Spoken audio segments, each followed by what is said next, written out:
আজ লাঞ্চে স্পেশাল বলতে মাংস হয়েছে, তো মা মাংসটা করছিল, ভাবলাম একটা ভিডিও করা যেতেই পারে। প্রথমে পেঁয়াজটা ভেজে নিয়ে আদা রসুন হলুদ গুঁড়ো লঙ্কার গুঁড়ো নুন জিরে গুঁড়ো ধনে গুঁড়ো সব রকম দিয়ে ভালো করে পেঁয়াজটা নাড়তে লাগলো। এরপর পেঁয়াজটা কষা হয়ে গেলে ভালো মতো করে কষা হয়ে গেলে কাঁচা মাংসটা ভালো করে কষিয়ে এরপরে কষা মাংস একটু আমার ভাইকে দিল। মায়ের হাতে কষা মাংস খুবই স্পেশাল হয় সব সময়। এরপর জল ঢেলে দিয়ে ঢাকা দিয়ে মাংসটা হতে দিল।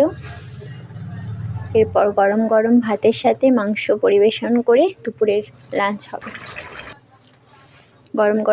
আজ লাঞ্চে স্পেশাল বলতে মাংস হয়েছে, তো মা মাংসটা করছিল, ভাবলাম একটা ভিডিও করা যেতেই পারে।